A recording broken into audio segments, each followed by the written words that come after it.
There are these organizers that come in that are totally invested in the destruction of wind and solar and the destruction of local communities that might support it. It's almost like a cult type deal, is what it looks like to me. If you're an anti-wind person, whoever's behind this, you believe everything they say and nothing that anybody else has to say. And anything they say goes, and nothing can be said bad about them. But there's someone out there, I think, that a little bit higher up than what our county is, coaching these people. So a lot of the stuff that they ask, you like, where'd you hear that from? Or how do you know that? Or, you know, they're being coached. People you thought had a lot of common sense, whoever the big cheese is, that's who they believe. You have any idea who the big cheese is? Well, we heard right from the start that there was Kevin Martis. You had people like Kevin Martis. Kevin Martis. A few names that I've had dropped would be Kevin Martis. One of the fossil fuel industry's key messengers in Middle America is Kevin Martis, who has inserted himself in community conversations across the heartland. I'm also a senior policy fellow at E&E Legal Institute. E&E Legal is a Washington, D.C.-based lobbying firm which receives funding from the fossil fuel industry. In 2012, E&E's predecessor organization invited right-wing activists from across America to a special training session aimed at opposing clean energy projects.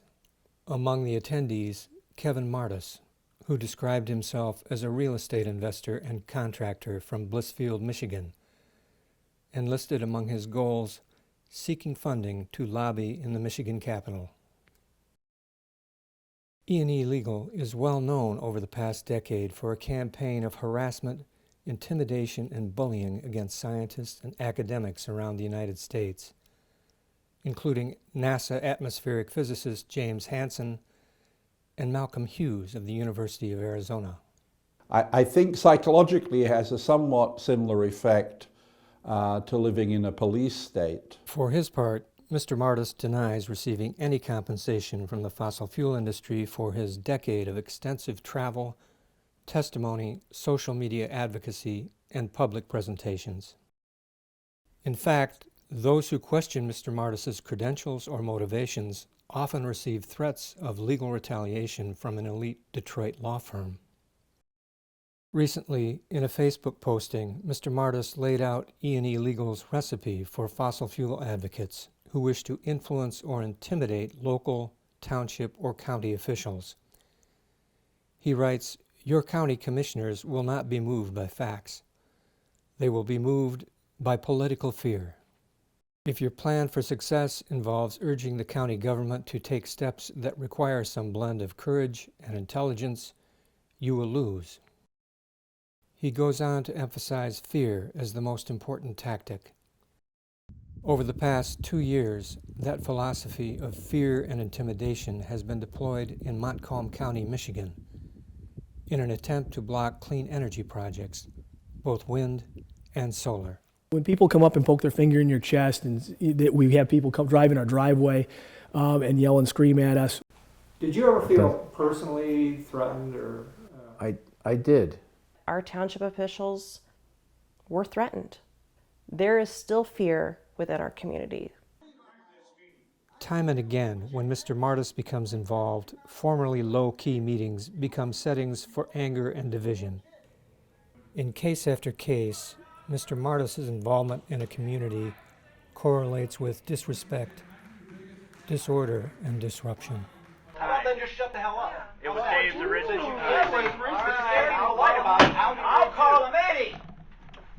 Please do. We've had vandalism at the town hall. We've had vandalism to our sign. During this meeting, outbursts of any remarks will not be tolerated, and threats to township officials will be prosecuted.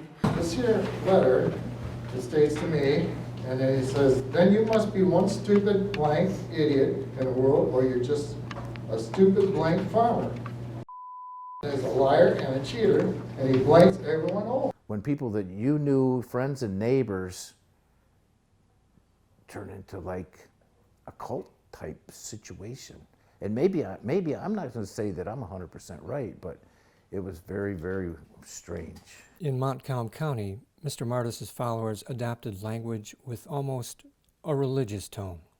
He has no morals. He doesn't have a soul. There's one gal that I won't mention her name, but she lives off to the east of us, who has stated in writing, whenever she sees a wind turbine, she thinks of the apocalypse and the end of the world. But I think the one over the top was when one of the men was a friend of ours. It stood up and said, "You're all going to hell." And I'm, it just all, what do you say to that? Because we don't agree on a subject, no. More than one local official described an anti-clean energy rally with the trappings of a revival meeting. Almost tent revivals, where people would come in and sing and ask for donations and cry and weep and gnash their teeth. It was like a pep rally that they were having, and there was a man there that was really encouraging them, and this is what you need to go and do, and this is, you need to hoop and holler.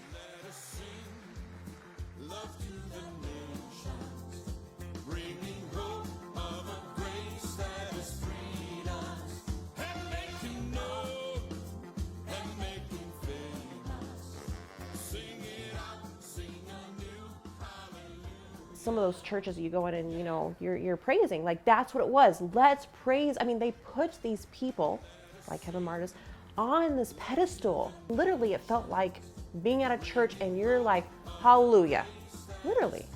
I mean, that's why it felt so cultish. People just, in tears, and I'm like, how am I the only one that's seeing this and thinking this is crazy?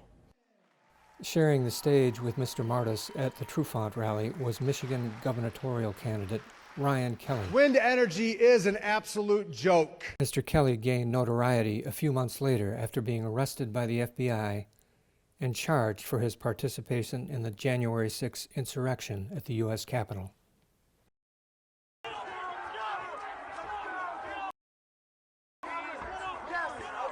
Come on, let's go. 7 months before the January 6th event, on his Facebook page, Mr. Martis posted this picture of a burned-out truck damaged in an anti-wind protest in Australia. Martis wrote, "I don't condone this at all, but I have warned state legislators that the true cost of 40, 50, or 60% wind generation in any given state must include the cost of a new Capitol building, because folks won't take it and will resort to extreme actions."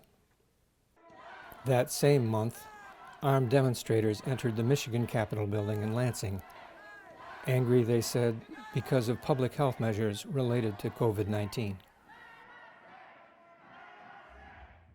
The New York Times later called it a dress rehearsal for the January 6th attack on democracy and the electoral process. A transition to carbon-free energy is vital to preserve a livable planet for future generations. But a coordinated misinformation campaign about climate change has evolved into an attack on clean energy technologies, using misinformation, but also intimidation, harassment, and fear. The polls in the state of Michigan show 2/3 of the population is in favor of renewable energy. It's just this very vocal, very militant anti-groups that don't want it anywhere near them. Those people don't have good intentions, and those people have a certain agenda. Those people come into these rural communities and tear them apart and leave. That's real. It requires a cult of personality behind some of these people that push this narrative so hard and are so invested in the destruction of wind turbines and the destruction of solar and the destruction of anyone, whether it's a farmer or a politician, who believes in them.